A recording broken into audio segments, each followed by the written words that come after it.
This is the Tom Bigby Tales, and I'm your host, Shannon Evans. This podcast is about a small town in northeast Mississippi on the Tombigbee River called Columbus.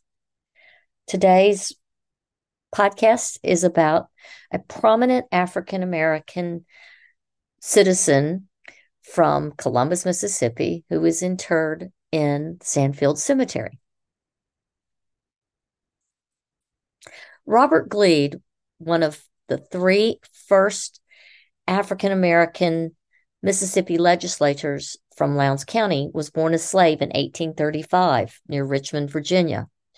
According to a letter to Cornelius Lincoln from Gleed's daughter, Anna, her father was a white man named Nelson Gleed. Robert Gleed's father was a white man named Nelson Gleed. The exact location of Gleed's birth is unknown, and we do not know how or when he came to Mississippi. We do know, however, that he escaped from his master at the age of roughly 17, and patrollers captured him in Lowndes County in 1855. According to one source, Gleed escaped to follow his sweetheart, who had been sold to slave owners in Lowndes County. Upon capture, he refused to reveal the name of his original master. Thus, Gleed was auctioned off on the steps of the Columbus courthouse to a Colonel Long. During the Reconstruction era after the Civil War, Robert Gleed became a successful merchant who owned the buildings on Gleed's Corner, as well as several other properties and homes in Columbus. Gleed's Corner is located at the corner of 5th and 2nd Avenue North. According to the city alderman books, Gleed served as a member of their board in May of 1869. He was also the president of the Mercantile Land and Banking Company, and he served as the president of the Chamber of Commerce. In 1869, Gleed joined the Republican Party and received their nomination for state senator, going on to defeat Charles Sullivan, the white candidate for the Democratic Party, by 40 votes. He served in the state legislature from 1870 to 1873. Gleed's service in the state legislature was merely one aspect of his campaign against white supremacy. He also attempted to push back against the culture of racial segregation on trains. One inflammatory Clarion Ledger editorial during his first months as senator villainized Gleed for refusing to leave a whites-only train car. The editorial also accused him of being an advocate of social equality and stirring up hatred against whites. In November of 1871, Klan intimidation had reached a boiling point in the South, and congressional investigators came to Columbus, led by General Blair, to examine the condition of affairs in southern states. The Ku Klux Klan Act, H.R. 320, had been enacted in April of 1871, outlawing intimidation and giving President Grant the ability to declare martial law. Gleed's testimony before investigators included a lengthy discussion on whippings for voting Republican. He also discussed the whippings of black teachers and the murder of black men on both the Halbert and Durden plantations. According to Gleed, the Klan sought to disenfranchise black Republicans, which outnumbered white voters in Lowndes County. 2 years following his testimony, Gleed became completely disillusioned with his ability to affect change at the legislative level. On November 6, 1873, the Jackson Clarion Ledger reported he gave up his seat in the Senate. He went on to accept an appointment as lieutenant colonel of the Lowndes County Militia, and he decided to run for sheriff against fellow Republican H.W. Lewis, whom the Clarion Ledger referred to as a, quote, mean white carpetbagger, on October 2nd of 1873. The radical press preferred Gleed to Lewis. One September editorial in the Vicksburg Herald lauded Gleed's intellect and referred to him as a harmonious radical.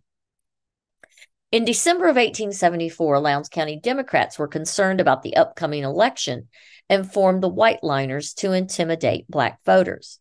The Weekly Mississippi Pilot reported on June 26, 1875, the circulation of handbills which threatened the jobs and access to medical treatment of anyone who voted Republican. The white liners did not limit their activities to Lowndes County, and the Mississippi Plan of Democratic Redemption was in full swing across the state. In Vicksburg, Democrats demanded the resignation of the town's black sheriff, Peter Crosby, and went on to kill him and over 300 blacks in the surrounding county. In September of 1875, the white liners killed at least 50 blacks in Hinds County and murdered a white teacher who taught in black schools. In late October of 1875, the Klan descended on the Dover community in Yazoo County, and 2 white teachers were killed because they dared to vote Republican. It was in this environment of fear and intimidation that the perfect storm was brewing for the Lowndes County Sheriff's election of 1875. Local Democrats held meetings all over the county daily for 2 weeks prior to Election Day.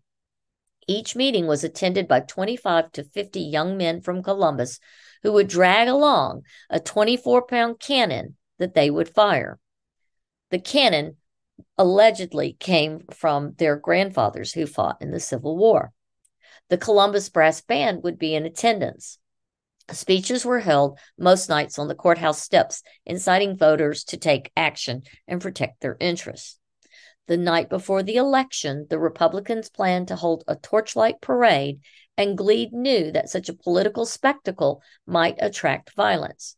One columnist in the November 13, 1875 issue of the Weekly Mississippi Pilot reported that Gleed advised his supporters to arm themselves only for the purpose of defense in case of attack. By 8 p.m., as Gleed's supporters gathered at Union Academy on the south side, a large group of whites gathered at Hatch's drugstore, which sat along the parade route. When a band of drummers and paraders marched past, the whites rushed Gleed supporters and smashed in the heads of their drums. All was reportedly quiet for the next hour. Then a fire was reported on the southeast side of the depot. The fire department hitched up the steam engine and raced toward the fire. 5 minutes later, another fire was seen. It was George Curtis's old shed on 4th Avenue South. A third fire was reported at the old Taylor stable west of the courthouse, behind what is currently Zachary's restaurant. A call went out that the blacks were torching the city. The white crowd raced home for their weapons, and the Columbus riflemen set up pickets at each corner of town. Squads of armed white men moved up and down the streets. Mounted men scoured white neighborhoods for black men. The Alabamians mysteriously arrived to, quote, help. Blacks fled town and hid. Any African American found on the street was ordered to halt. If they did not, they were either wounded or killed. Squads were then sent to the homes of leading members of the GOP and told if there were any more fires, they and their families would be held responsible. Scores of white men and boys followed the squads as they descended on Robert Gleed's home. He and his wife were not there. The mob broke into his house and destroyed his furniture and belongings. They slashed the breast of all his wife's clothing. Some in the crowd prepared to light fire to his house, but were stopped short by the squad leaders. Gleed, however, was nowhere to be found. Neither was his family. His friend, the white attorney, Mr. Lincoln, hid him in his well behind his home on 3rd Avenue South, just blocks away from the chaos and mayhem. His wife and children had already been hidden out of town. That night, 4 men were killed. John Gordon was killed in front of Gleed's store on Market Street. The teen George Marshall was killed in front of Mrs. Benoit's house on Main and 6th. Alex Latham, a disabled shoemaker, was dragged from his house at 4 a.m. and shot in the street. Essex Green and his wife headed into their cotton field at daybreak the next day and were allegedly ordered to halt, but ran. Green was shot in the head and his wife was wounded. Election day was quiet in town. There was understandably a low black voter turnout.